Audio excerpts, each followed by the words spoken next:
Hi friends, வணக்கம். Welcome back to Tamil Mithran. Cook with Comali season 5 தற்போது இறுதிக்கட்டத்தை எட்டியிருக்கு. இந்த வாரம் செமிஃபைனல் போட்டி நடத்தியிருக்காங்க. இதில் சுஜிதா, பிரியங்கா தேஷ்பாண்டே, இர்ஃபான், அக்ஷய் கமல் அப்படின்னு 4 கண்டஸ்டன்ட்ஸ் போட்டி போட்டிருக்காங்க. இதில் சுஜிதா, பிரியங்கா, இர்ஃபான் இவங்க 3 பேரையுமே ஃபைனலிஸ்ட்டாக செலக்ட் பண்ணியிருக்காங்க. சுஜிதாவை ஃபஸ்ட்டு ஃபைனலிஸ்ட்டாகவும், பிரியங்காவை செகண்ட் ஃபைனலிஸ்ட்டாகவும், இர்ஃபானை தேர்ட் ஃபைனலிஸ்ட்டாகவும் தேர்ந்தெடுத்திருக்காங்க. மேலும் அக்ஷய் கமலை நேரடியாக வைல்ட் கார்டு போட்டியாளராக செலக்ட் பண்ணி அடுத்த எபிசோட்க்கு அனுப்பியிருக்காங்க. அதாவது அடுத்த வாரம் வைல்ட் கார்டு காம்படிஷன் நடக்க போகுது. அதிலிருந்து ஒருத்தரையோ அல்லது அதற்கு மேற்பட்டவங்களையோ தேர்ந்தெடுத்து ஃபினாலே காம்படிஷனுக்கு அனுப்ப போகிறாங்க. அதுக்கு அடுத்த வாரம் ஃபினாலே நடக்க போகுது. இந்த வாரம் ஃபினாலேக்கு செலக்ட் ஆன போட்டியாளர்கள் ரொம்பவே எமோஷ்னலாக பேசியிருக்காங்க. மேலும் இந்த வாரம் மணிமேகலைக்கும் பிரியங்காவுக்கும் குக் வித் கோமாளி செட்டில் நடந்த சண்டையால் மணிமேகலை இனிமேல் இந்த நிகழ்ச்சிக்கு வரவே மாட்டேன் அப்படின்னு சொல்லி வெளியேறிட்டாங்க. மேலும் இதுக்கு பிரியங்கா தான் காரணம் அப்படின்னு அவங்களோட பெயரை சொல்லாமல் அறிக்கையும் வெளியிட்டிருக்காங்க.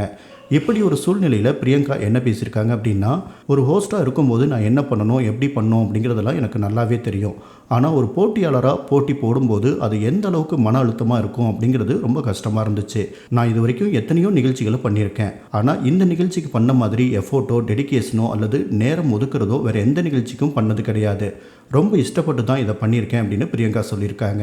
மணிமேகலை அண்ட் பிரியங்காவுக்கு நடுவில் நடந்த பிரச்சனையில் மணிமேகலை மட்டும்தான் தன்னோட சைடில் இருந்து என்ன நடந்துச்சு அப்படிங்கிறத சொல்லியிருக்காங்க. கூடிய சீக்கிரமாக பிரியங்கா தரப்புலேருந்து என்ன பதில் சொல்ல போகிறாங்க அப்படிங்கிறத வெயிட் பண்ணி பார்க்கலாம்.